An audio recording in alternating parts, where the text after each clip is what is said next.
नमस्कार। भारत के इतिहास को देखें तो साम्राज्यों का उदय हो या फिर ज्ञान का प्रकाश, इन दोनों का केंद्र अक्सर एक ही जगह रही है, बिहार। तो चलिए आज कुछ ही मिनटों में इस ऐतिहासिक धरती के कुछ सबसे अहम पहलुओं को समझते हैं। देखिए, किसी भी जगह की कहानी ना अक्सर उसके नाम से शुरू होती है, और बिहार का नाम वही अपने आप में एक बहुत ही दिलचस्प सफर है। हम सब रोजाना कितनी ही जगहों के नाम लेते हैं, पर क्या कभी रुककर सोचते हैं कि ये नाम आए कहां से? बिहार के मामले में इसका जवाब हमें सीधा इतिहास की गलियों में ले जाता है। आज हम जिसे बिहार के नाम से जानते हैं, वो हमेशा से बिहार नहीं था। इसका नाम वक्त के साथ बदला है, और हर नाम अपने दौर की एक अलग ही कहानी सुनाता है। तो चलिए थोड़ा टाइम में पीछे चलते हैं।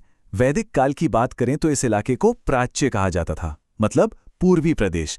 लेकिन इसकी असली पहचान तो बनी साम्राज्यों के दौर में, जब ये बना मगध। सोचिए वो मगध, वो पावर सेंटर जहां से मौर्य और गुप्त जैसे बड़े बड़े राजवंशों ने लगभग पूरे भारत पर राज किया। तो फिर सवाल यह है कि बिहार नाम कहां से आया? ये किसी राजा या साम्राज्य से नहीं, बल्कि जमीन से ही आया। हुआ ये कि ये इलाका बौद्ध विहारों यानी मठों से भरा हुआ था। तो 12वीं सदी में जब तुर्क शासक यहाँ आए तो उन्होंने इसे विहारों की भूमि कहना शुरू कर दिया, और बस यही विहार शब्द धीरे धीरे बदलते बदलते बिहार बन गया। कितना सिंपल है ना? तो ये तो थी नाम की कहानी। अब सवाल ये उठता है कि आज हम नक्शे पर जिस बिहार को देखते हैं, उसकी बाउंड्रीज, उसकी सीमाएं कैसे बनी? 22 मार्च ये वो तारीख है जब बिहार को एक अलग प्रांत के तौर पर पहचान मिली। लेकिन इस पहचान तक पहुंचने का सफर भी करीब करीब 90 साल लंबा था, जिसमें इसकी सीमाओं में कई बड़े बदलाव आए। तो इसकी शुरुआत हुई 1912 में, जब बिहार और उड़ीसा को बंगाल से अलग किया गया।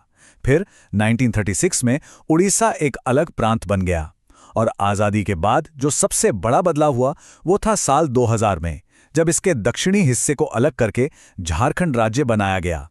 चलिए अब बात करते हैं बिहार की राजधानी की। एक ऐसा शहर जिसका इतिहास खुद बिहार जितना ही पुराना और शानदार है, पाटलिपुत्र।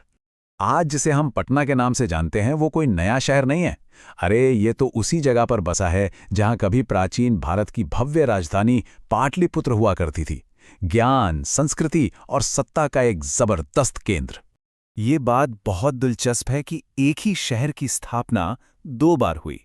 पहली बार लगभग 2500 साल पहले राजा उदयन ने इसे पाटलिपुत्र नाम से बसाया, और फिर करीब 2000 साल बाद 16वीं सदी में शेरशाह सूरी ने इसे पटना के नाम से फिर से आबाद किया। इतिहास से निकल के अब जरा बिहार के भूगोल पर नजर डालते हैं, मतलब आंकड़ों और नक्शे पर यह राज्य आखिर दिखता कैसा है। आगे जो भी आंकड़े हम देखेंगे वो सीधे बिहार के तथ्यों के इस अवलोकन से ही लिए गए हैं। अगर नक्शे पर देखें तो बिहार की एक खास पहचान है।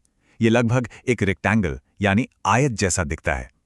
ये पूरी तरह से नॉर्दर्न हेमिस्फीयर में है, और इसकी एक सीमा इंटरनेशनल है जो उत्तर में नेपाल से लगती है।